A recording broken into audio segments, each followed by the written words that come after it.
ڈرا سہما Bantu کنویں کے قریب پہنچا اور چڑیا اس کی طرف اچھال دی۔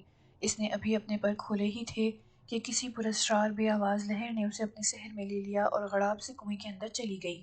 بنتو نے جلدی سے ڈول پکڑا اور اسے کنویں میں پھینک کر پانی نکال لیا، پھر جلدی سے کٹورا پانی سے بھرا اور واپس بھاگا۔ اسے ڈر تھا کہ اگر اس نے ایک بار بھی پلٹ کر دیکھا تو وہ پتھر کا ہو جائے گا۔ وہ ہانپتا کانپتا پہاڑی کی چوٹی پر پہنچا اور پانی سے بھرا کٹورا بابا جی کے سامنے رکھ دیا۔ یہ لے سرکار، میں پانی لے آیا ہوں۔ بابا جی نے اطمینان سے کٹورا اٹھایا اور اس کا پانی اپنے کٹورے میں ڈال دیا، پھر اپنے گڑھے کا پانی بنتو کے کٹورے میں ڈال کر کہا، یہ لے اور اپنی پتنی کو سادہ پانی پلا دے۔ بنتو بیچارہ پریشان ہو گیا۔ بابا جی مسکرائے اور اس کی بات کاٹتے ہوئے بولے، تیری پتنی کو بوڑی کے کنویں کا پانی نہیں چاہیے تھا، وہ تیری جان لینا چاہتی تھی۔ سرکار، مجھے اس بات کی سمجھ نہیں آ رہی کہ وہ میری جان کیوں لینا چاہتی ہے۔ جہاں تک مجھے یاد ہے آج تک ہمارے درمیان لڑائی نہیں ہوئی، اس نے آج تک مجھے تنگ نہیں کیا، پھر وہ میری جان کی دشمن کیسے بن گئی؟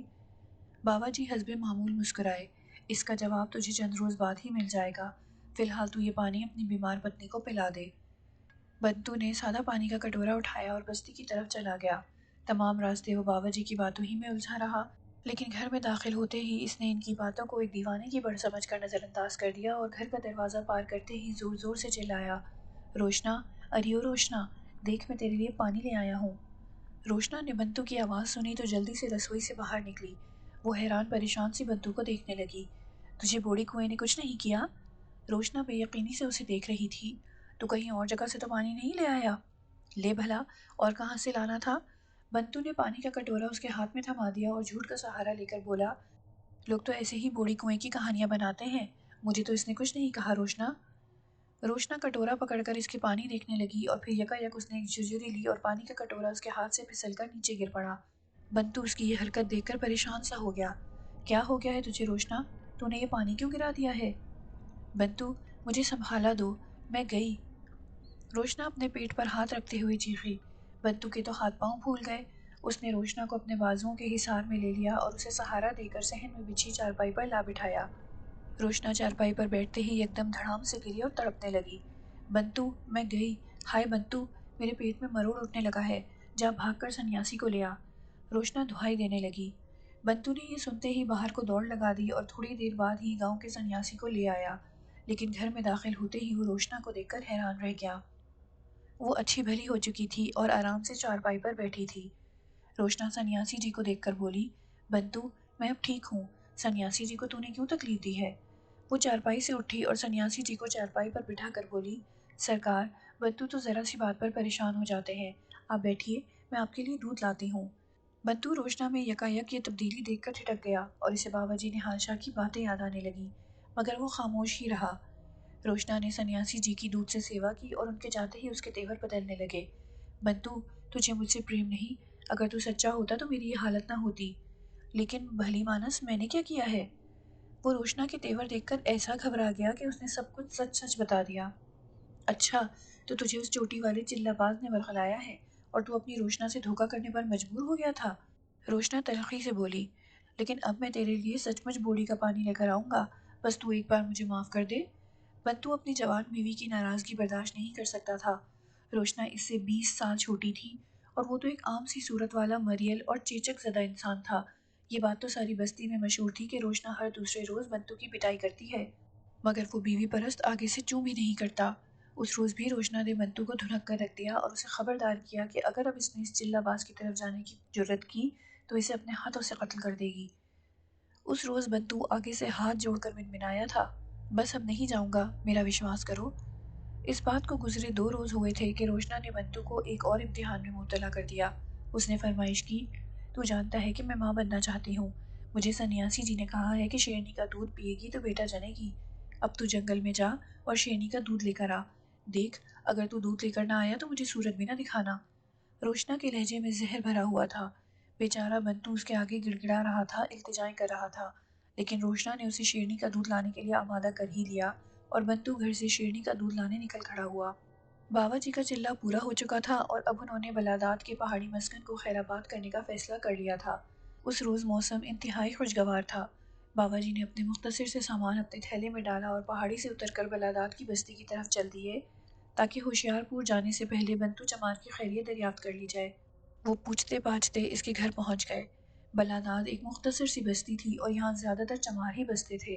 البتہ بڑی ذات کے ٹھاکروں نے بستی کے درمیان بڑی سی حویلی بنائی ہوئی تھی۔ حویلی کیا تھی، ایک پورے باغ کا منظر پیش کرتی تھی، جس میں نارنگی اور آم کے درختوں کے علاوہ رنگ برنگ پھولوں کی بہار دکھائی دیتی تھی۔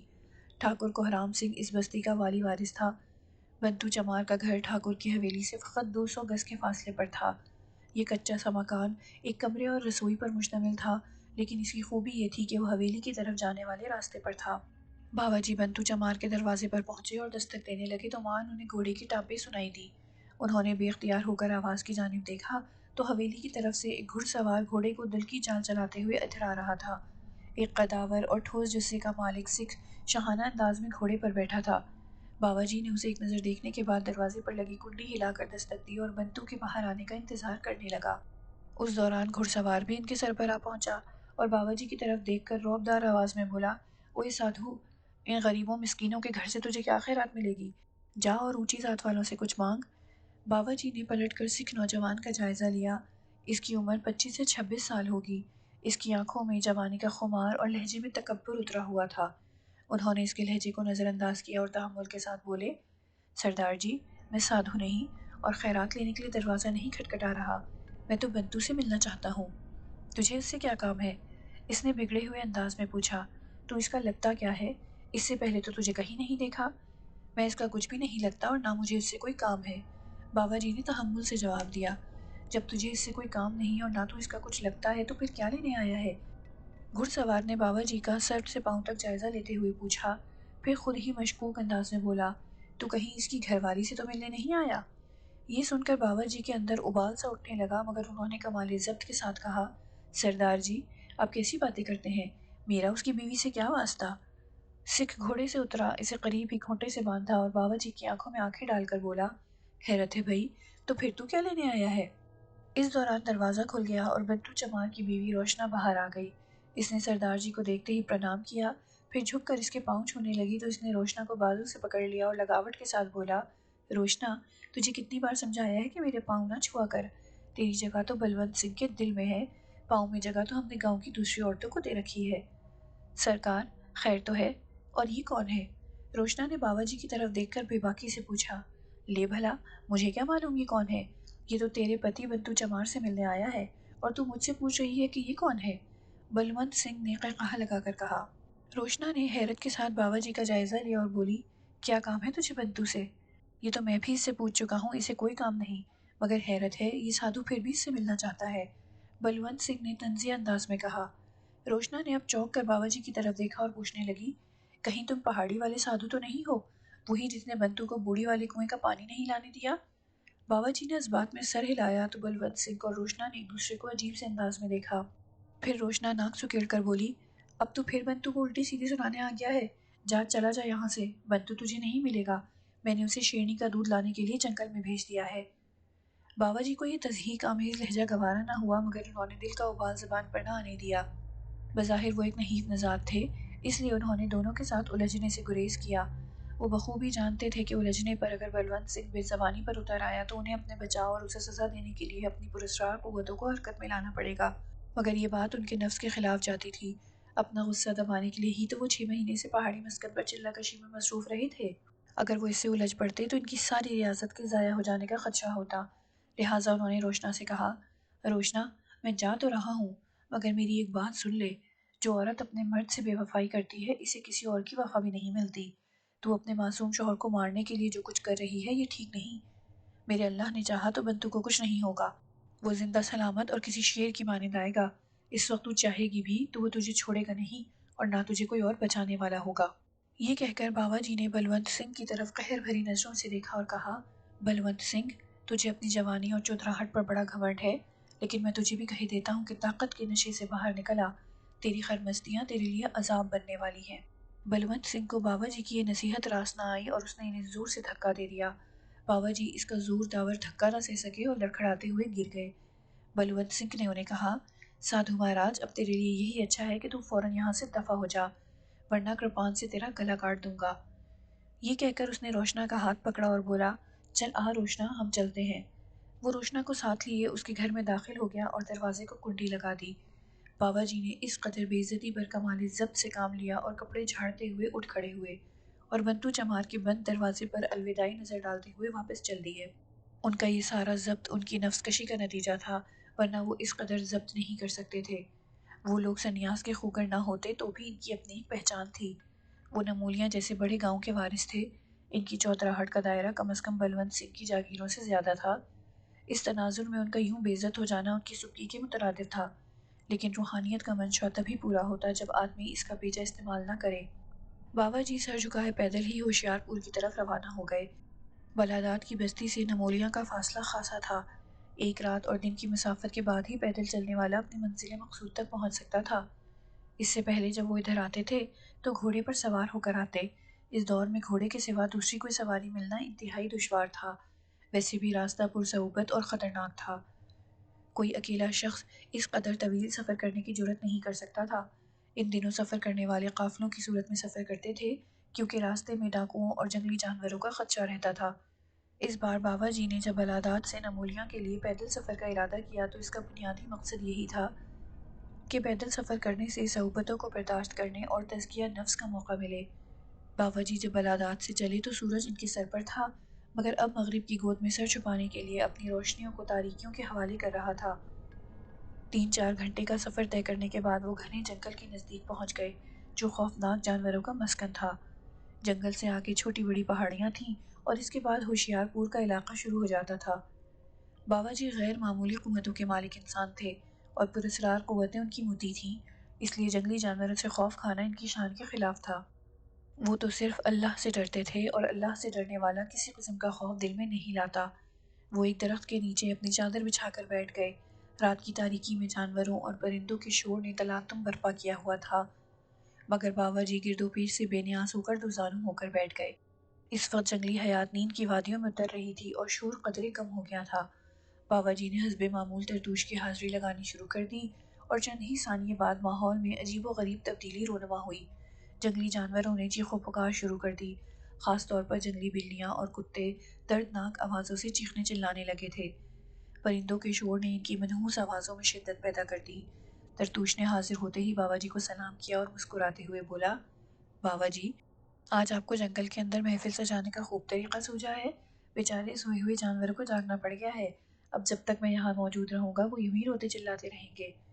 بابا جی عجیب لہجے میں بولے، ترتوش، یہ تو اللہ کی عنایت ہے کہ اس کی ذات اعلیٰ نے جانوروں اور پرندوں کو تمہارے وجود کی پہچان کا علم دیا ہوا ہے۔ ایک اس دور کا انسان ہے جو تم جیسی اعلیٰ مخلوق کا وجود تسلیم ہی نہیں کرتا۔ اس کی وجہ یہ ہے کہ ہم ہر ایک کو نظر نہیں آ سکتے۔ ترتوش نے کہا، ویسے بھی یہ انسان کی فطرت ہے کہ وہ جب تک خود کسی چیز کو دیکھ نہیں لیتا اس کا وجود تسلیم نہیں کرتا۔ نہیں ترتوش، یہ بات نہیں۔ انسان بڑا ہیلہ باز ہے۔ وہ آنکھوں دیکھی بات پر یقین کر لیتا ہے، مگر بعد میں اس پر شک کرتا رہتا ہے اور کسی نہ کسی بہانے سے اس کی حقیقت کو جھٹلاتا رہتا ہے۔ انسان کو سمجھنا بہت مشکل ہے۔ تم یوں سمجھو، فرشتوں، جنات اور کائنات کی ہر جاندار شے کے اندر جو جو خصوصیات پائی جاتی ہیں وہ انسان کے اندر ہیں۔ اس کی جبلت کا دائرہ کائنات سے ماورا ہے۔ تمہاری مخلوق انسان کو سمجھنے سے قاصر ہے۔ اگرچہ جنات بہت سی طاقتوں کے مالک ہوتے ہیں، پھر بھی وہ انسان کی نہیں معراج کو چھو سکتے۔ ترتوش بابا جی کی باتیں انہماک کے ساتھ سن رہا تھا۔ اسے انسانوں کی بڑائی ناگوار گزری۔ وہ بولا، نہال شاہ، ہم انسان کی افضلیت کو تسلیم کرتے ہیں، مگر یہ کہنا کہ جنات انسانوں سے کمتر ہیں درست نہیں۔ جنات بھی اللہ کی عبادت اور ریاضت کرتے ہیں اور اسی طرح زندگی بسر کرتے ہیں جس طرح کے انسان۔ ہمارے یہاں بھی معاشرتی زندگی مختلف نظاموں کے تحت چلتی ہے۔ ہمارے بچے بھی تعلیم حاصل کرتے ہیں، بیمار ہوتے ہیں، لڑتے جھگڑتے ہیں۔ گویا ہمارا طرز زندگی اور فکر و عمل انسانوں سے مختلف نہیں۔ ہماری معاشرتی اور سائنسی ترقی اگرچہ انسانوں کو نظر نہیں آتی، مگر ہماری دنیا میں یہ سب موجود ہے۔ اب اگر آپ جنات اور انسان کا تقابلی جائزہ لیں تو جنات انسان سے کمتر نہیں، بلکہ میں یہ کہوں گا کہ ان میں انسانوں سے زیادہ خوبیاں ہیں تو غلط نہیں ہوگا۔ بابا جی ترتوش کا استدلال سن کر بولے، تم ٹھیک کہتے ہو، مگر یہ حقیقت اپنی جگہ موجود ہے کہ انسان جنات سے افضل ہے، اور یہ میں نہیں کہتا، قرآن کہتا ہے۔ البتہ یہ بات بھی طے شدہ ہے کہ انسان جنات سے افضل ہونے کے باوجود جسمانی طور پر اس سے کمزور ہے، اس لیے کہ انسان اپنی علمی خوبیوں سے پہچانا جاتا ہے۔ وہ اپنی علمی طاقت کی بدولت جنات کو اپنا مطیع بنا سکتا ہے۔ انسان کو جو علم اور ذہن عطا کیا گیا ہے، جنات اس سے محروم ہیں۔ باوا جی نے انسان اور جنات کا تفاوت واضح کرتے ہوئے بتایا، اللہ تعالیٰ نے فرشتوں، جنات اور انسانوں میں بنیادی تخصیص قائم کر دی ہے۔ فرشتے نور کی پیداوار ہیں، وہ اللہ تعالیٰ کی حمد و ثنا کے لیے پیدا کیے گئے ہیں، ان میں شر کی کوئی گنجائش نہیں۔ جنات آگ سے پیدا ہوئے ہیں، چنانچہ وہ نیک اور صالح ہونے کے باوجود بدی کا ارتکاب کرتے ہیں، لیکن انسان بظاہر جتنا بھی برا نظر آئے، بہرحال اس میں اچھائی کا تناسب جنات کی نسبت بہت زیادہ ہے۔ انسانوں اور جنات کی ارواح میں یہ فرق خالق کائنات نے قائم کیا ہے، اس لیے میں اور تم اس خلیج کو پار سکنے سے رہے۔ ترتوش کو باوا جی کی یہ باتیں ناگوار گزر رہی تھیں، لہٰذا انہوں نے موضوع بدل دیا اور طب کے بارے میں باتیں شروع کر دیں۔ رات آدھی سے زیادہ بیت گئی تھی۔ باوا جی اور ترتوش کی یہ نشست معمول سے خاصی طویل ہو رہی تھی۔ یوں لگ رہا تھا جیسے دونوں دوست دن چڑھے تک یوں ہی طب کی گتھیاں سلجھاتے رہیں گے۔ سحری سے کچھ دیر پہلے باوا جی نے تہجد کی نماز ادا کی اور کچھ دیر کے لیے آرام کرنے لیٹ گئے۔ انہوں نے ترتوش کو اس کی دنیا میں واپس جانے کی اجازت دے دی تو وہ عقیدت و احترام کے ساتھ کہنے لگا، نہال شاہ، میں چاہتا ہوں آج میرے شاگرد فجر کی نماز آپ کی امامت میں ادا کریں۔ اس وقت تک آپ کچھ دیر کے لیے آرام کر لیں، میں یہاں پہرا دیتا ہوں۔ باوا جی نے خوش دلی کے ساتھ اجازت دے دی اور ترتوش فجر ہونے تک باوا جی کا پہرا دیتا رہا۔ پھر اس نے باوا جی کو جگایا اور اپنے ہاتھوں سے انہیں وضو کرایا۔ اسی اثنا میں ترتوش کے شاگرد جنات بھی حاضر ہو گئے۔ جنگل کی تاریکی میں سفید لبادوں اور انسانی روپ میں ڈھرے ہوئے جواں قامت جنات کی ایک قطار باوا جی کی امامت میں نماز ادا کی۔ نماز کے بعد باوا جی نے تلاوت قرآن پاک کی اور انہیں چند فقہی مسائل بتائے۔ اب ترتوش کے واپس جانے کا وقت ہونے والا تھا۔ اپنی دنیا سے جدا ہوئے بہت وقت گزر گیا تھا۔ جانے سے پہلے مہان اسے کچھ یاد آ گیا اور اس نے کہا، نہال شاہ، میں آپ کو یہ بتانا بھول ہی گیا ہوں کہ بنتو جمال اسی جنگل میں موت کی ہچکیاں لے رہا ہے۔ جب آپ سو رہے تھے میں نے سارے جنگل کا گشت کیا تھا۔ اس دوران میری نظر اس پر پڑ گئی۔ وہ گہرے کھڈ میں پڑا ہے اور اس کی ٹانگ کی ہڈیاں ٹوٹ گئی ہیں۔ میں نے اپنے ایک شاگرد کو اس کی حفاظت پر چھوڑ دیا تھا، اب آپ بتائیں کہ اس کا کیا کرنا ہے۔ باوا جی نے جھٹ سے کہا، اسے نکال کر ادھر لے آؤ۔ ترتوش نے اپنے چہیتے مستان جن کو اشارہ کیا، تم جاؤ اور اسے اٹھا لاؤ۔ پھر اس نے باوا جی سے کہا، میں حیران ہوں کہ وہ جنگل میں کیا لینے آیا تھا۔ باوا جی نے اسے بنتو جمال، اس کی بیوی اور بلونت سنگھ کا سارا قصہ سنا دیا۔ یہ سن کر ترتوش بھڑک اٹھا اور گرج کر بولا، نہال شاہ، میں بلونت سنگھ کا گلا اس کی کرپان سے کاٹ دوں گا۔ اس بدکار کی یہ جرت کہ اس نے آپ کو دھکا دے کر گرایا اور بے عزتی کی، میں اسے نہیں چھوڑوں گا۔ نہیں ترتوش، تم یہ نہیں کرو گے۔ میں نے جب اسے معاف کر دیا ہے تو تمہیں اس سے بدلہ لینے کی کوئی ضرورت نہیں۔ اس دوران مستان بنتو چمار کو اٹھا کر لے آیا۔ باوا جی نے اپنے تھیلے میں سے ایک چراغ نکالا اور جلا کر اس کی روشنی میں بنتو کا جائزہ لینے لگا۔ وہ بری طرح گھائل ہوا تھا اور اس کی دائیں ٹانگ جگہ جگہ سے ٹوٹ چکی تھی۔ اس کے باوجود اس کی نبض چل رہی تھی۔ باوا جی کے پاس اس وقت کوئی دوائی نہیں تھی۔ انہوں نے ترتوش کو چند ادویات لانے کے لیے کہا جو اس نے کچھ ہی دیر بعد حاضر کر دیں۔ باوا جی نے بنتو کے پورے جسم پر ان ادویات کی مالش کی اور اس کی ٹوٹی ہوئی ٹانگ پر چند جڑی بوٹیوں کا لیپ کرنے کے بعد اوپر کپڑا باندھ دیا۔ پھر ایک پیالہ پانی میں دوائی گھول کر اس کے منہ میں قطرہ قطرہ ٹپکانے لگے۔ کوئی 10 منٹ بعد اس نے سسکاری بھری اور آہستہ آہستہ آنکھیں کھولنے لگا۔ باوا جی نے اسے مخاطب کیا تو بنتو چمار باوا جی کی آواز سنتے ہی ہڑبڑا اٹھا اور اس کی بے ہوشی کافور ہو گئی۔ وہ حیرت زدہ رہ گیا۔ پہلے اسے گمان ہوا کہ وہ خواب میں باوا جی سے مل رہا ہے، مگر باوا جی نے اسے اپنی موجودگی کا یقین دلایا تو اس کی آنکھوں سے آنسو برسنے لگے۔